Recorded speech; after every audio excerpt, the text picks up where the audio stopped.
국가혁명당 대표인 허경영 옹이라고 해야 할까요? 아직 그냥 대표라고 해야 할까요? 그냥 대표, 예의상 대표라고 하겠습니다. 이 허경영 대표가 지난 1997년, 2007년에 이어 세 번째 대선 출마 선언을 하였습니다. 이 한 번도 아니고 두 번도 아니고 무려 세 번이나 대선 출마한 사례는 과거에 YS와 이회창 전 한나라당 총재에 이어 이것도 세 번째 대권 도전이라고 해야 하겠죠. 그런데 이 허경영 후보의 대선 공약을 보면은 이 전 국민, 그러니까 18살 이상의 모든 성인 남녀에게 1억씩 지급을 하고 거기다 플러스로 배당금 150만원씩 지급을 한다는 공약을 무려 20년 넘게 지킨 것은 아니죠. 아직 대통령은 되지 않았으니까. 그 공약을 계속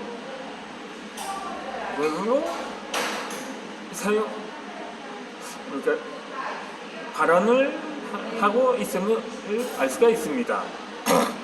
그런데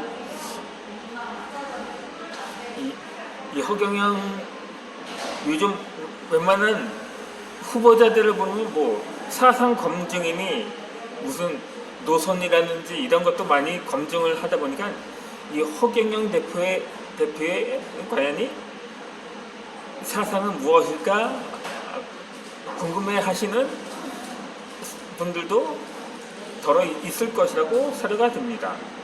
그런데 허경영 후보 스스로 밝힌 바에 의하면 정작 자신은 좌파도 우파도 아닌 허파라고 선언을 한 바 있었습니다. 저 역시 좌파도 우파도 아니라 예수파라고 자칭하고 싶습니다. 에스파가 아니고 한 번도 이 에스파가 아니고 예수파, 그러니까 기독교 신앙을 가진 사람들은 어느 한 노선에 뭐 얼매여 있지 않은, 그러니까는 그렇다고 중도라고 하기에는 그렇고,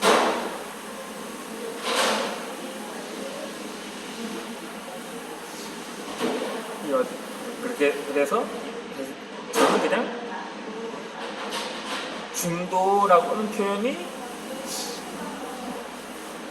한편으로는 그렇게 볼 수가 있을 것입니다.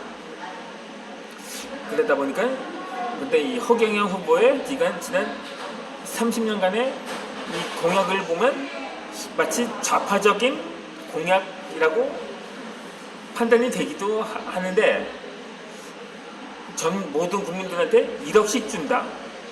거기다가 유엔 본부를 판문점으로 한다는 공약이 마치 약간 좌파적인 공약으로 판단이 될 수 있는데, 정작 자신은 고 박정희 전 대통령의 정책 보좌관을 했다고 하니까는 굳이 좌파라고 할 수도 없습니다.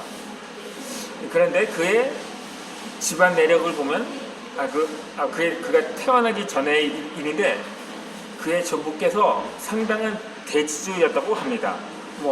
허경영 본인은 중랑교 밑에 움막에서 태어났다고 하지만요. 그런데 이 조부라는 분이 자신의 전 지분을 소장농들한테 분배를 했다고 합니다. 아마도 그때가 농지 개혁일 때쯤이 아닌가 사료가 됩니다. 그런데 당시 정부에서는 그를 빨갱이로 몰아서 재산을 몰수하고 완전히 사회에서 매장을 시켰던 거죠. 그러다 보니까 당신이 연좌제가 서슬퍼렇게 존재하고 있었기 때문에 그 허경영으로 나온 부모님들도 완전히 내리막길 신사가 되어버린 거죠. 결국 그렇게 허경영의 부모는 그의 다리 밑에 움막에서 허경영을 낳았다고 하는데, 그 얘기를 듣고 허경영은 당시 우파에 대해서 증오심이 불타지 않을까 하는 생각이 들 수 있지만, 그래도 박정희 대통령 때는 그가 완전히 인생이 변하는 정책 보좌관으로 그게 임명을 했기에 우파에 대해 그런 개인적인 감정은 크지 않다고 볼 수가 있겠죠.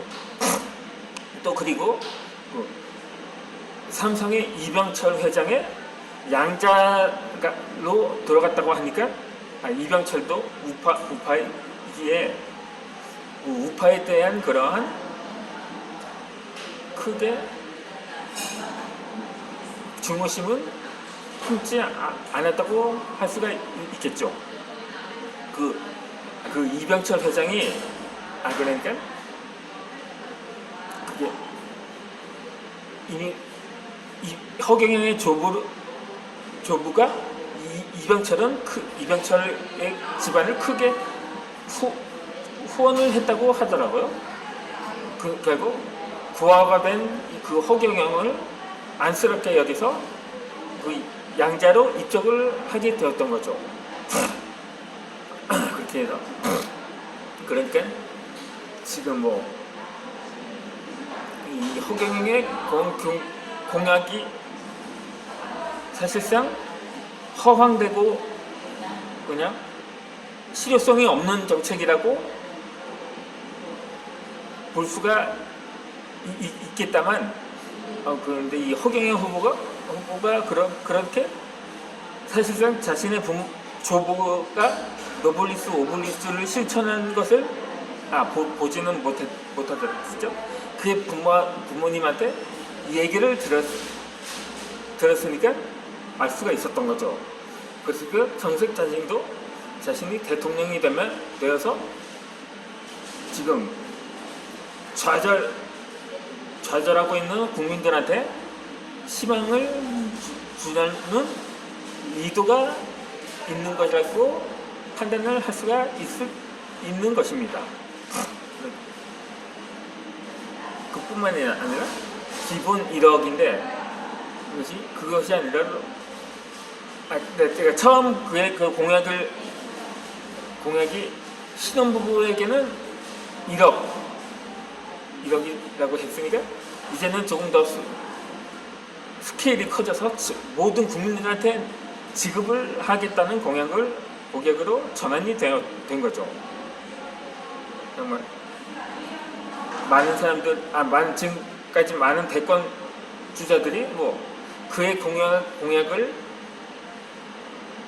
표절을 했다고 하는 말이 있는데, 그런데 사실상 거의 실천이 되지 않았다고 볼 수가 있다는 것은 아마도 그의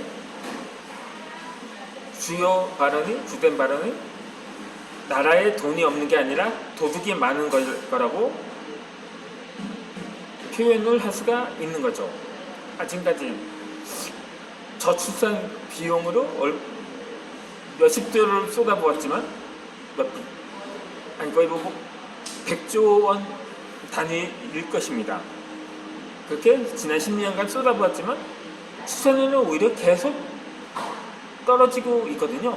이제는 0.30% 제가 수포자라서 그냥 30만 명대 아래로까지 급락을 했는데, 현 정부 들어서 이전 정부 그러니까 20세기 들어서 줄곧 50만 명대 아래로 떨어졌다가 한 10년 가까이 40명대를 그렇게 유지를 하다가 5년 전부터, 그러니까 현 정부가 들어서부터 40만 명 아래로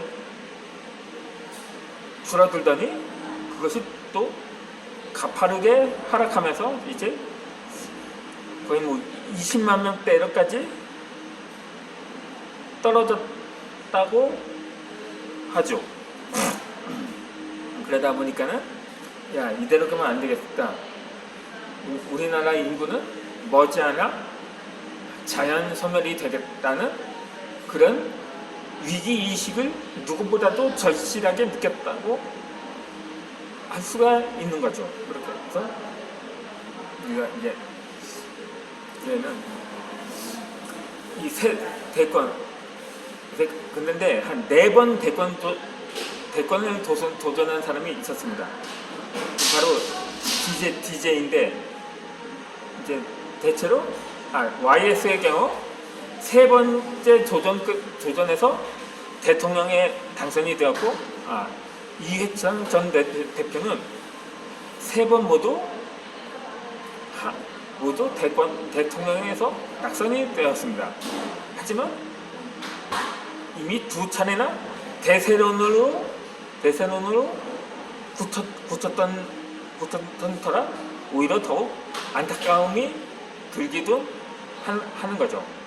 하지만 이번 후보는 거의 뭐 군소 정당인데다가 지금 3번째 그렇게 대세론도 아니거든요. 그냥 뭐 그러다 보니까 기성 정당에 대해서 그렇게 정당이 이제 갈아엎자는 취지하에서 혁명당이라는 당명을 지었거든요. 두 차례 대선 출마 당시 당명은 공화당이었습니다.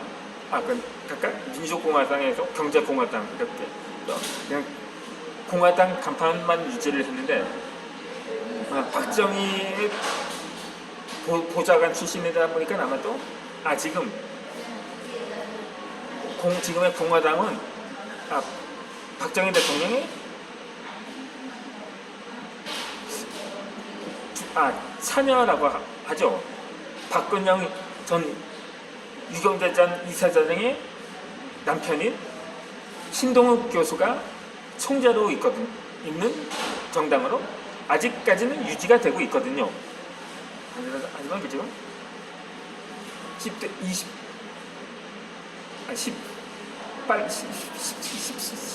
17대 대선 때 수천을 했다가 낙선을 한 것도 서러운데 당시 대통령이었던 MB가 그거를 구속시켰죠.